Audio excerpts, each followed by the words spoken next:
আদিল আর আবির দুই যমজ ভাই, বয়স মাত্র 3.5 বছর। তারা একসঙ্গে পৃথিবীতে এসেছে যেন মায়ের কোলে। দুটি আলাদা জীবন, মা বাবার চোখের মণি। তাদের ছোট্ট সংসারের সব সুখ আর স্বপ্ন এই দুই শিশুর মধ্যে বোনা ছিল, কিন্তু ভাগ্যের লিখন ছিল নির্মল। সেই সুখ আর বেশি দিন টেকেনি। ছোট্ট নিষ্পাপ দুই প্রাণ একসাথে এসেছিল, আবার একসঙ্গে চলে গেল মা বাবার কোল খালি করে। এই হৃদয় বিতরক ঘটনা ঘটে 24শে মে শনিবার দুপুরে চট্টগ্রামের লোহাগাড়া উপজেলার বড়হাতিয়া ইউনিয়নে হরিদারা বুনা পল্লনের পাড়া গ্রামে।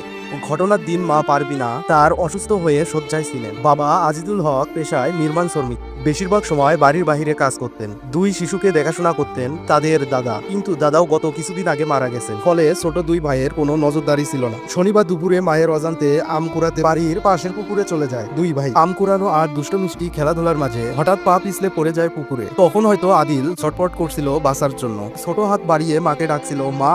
আবিরও কাপা কাপা গলায় বাবাকে খুঁজছিল, বাবা আমাদের তুলে নাও। কিন্তু সেই ডাক কেউ শুনতে পায়নি। চারদিক ছিল নিঃশব্দ আর নিস্তব্ধ। তারা হয়তো একে অপরকে আঁকড়ে ধরেছিল শেষ মুহূর্তে। তাদের চোখে ছিল ভয়, মনে ছিল শেষ আশার চিৎকার, তবুও শুনতে পেল না কেউ। ধরে রাখা দুই হাত একসঙ্গে দলিয়ে গেল চিরতরে, আর রয়ে গেল শুধু শূন্যতা আর না শোনা সেই চিৎকার যা আজও বাতাসে কাঁদে। তার কিছুক্ষণ পর তাদের এক চাচাতো বোন ভাসমান অবস্থায় একজনকে দেখতে পায়। এরপর স্থানীয় লোকজন এসে তাদের উদ্ধার করে দ্রুত লোহাগাড়া উপজেলা স্বাস্থ্য কমপ্লেক্স নিয়ে গেলে চিকিৎসকরা মৃত ঘোষণা করেন। মা পারভিন আক্তার তখন শত যন্ত্রণা নিয়ে বারবার জ্ঞান হারাচ্ছেন। তিনি বলতে পারেন, আমার মনি, আমার প্রাণ, কেমন করে হারালাম তোদের। আমি তো আর ভালো নেই, তোমাদের ছাড়া আমার জীবন তো অন্ধকার। বাবা আজিদুল হক বুক চাপড়ে কাঁদতে কাঁদতে বলল, আমার দুই সন্তান, আমার কত আশা, তোমরা কেন আমাকে এত বড় চোখে ফেলে চলে গেলে। আমি তোমাদের ছাড়া কি করব।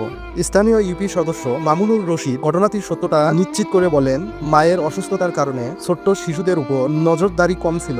আমরা সবাই এই মর্মান্তিক ঘটনায় শোকাহত। এই ঘটনার মাধ্যমে আমরা সবাই যেন সতর্ক হই। শিশুদের নিরাপত্তা সর্বোচ্চ গুরুত্ব আমাদেরকে দিতে হবে। পুকুর, জলাশয়, সাঁতার খেলার জায়গা সবসময় ছোটদের কাছ থেকে দূরে রাখতে হবে। অসতর্কতা এক মুহূর্তেই প্রাণঘাতী ডেকে আনতে পারে। পিতামাতা ও অভিভাবকদের অবশ্যই সচেতন থাকতে হবে। শিশুরা যেন একা ঝুঁকিপূর্ণ জায়গায় না যায়। আমাদের সকলের দায়িত্ব তাদের সুরক্ষা নিশ্চিত করা। আবির আর আদিলের মতো আমাদের মনে করিয়ে দিল জীবনের অমূল্যতা। আমরা যেন কখনোই এমন দুঃখ না পাই।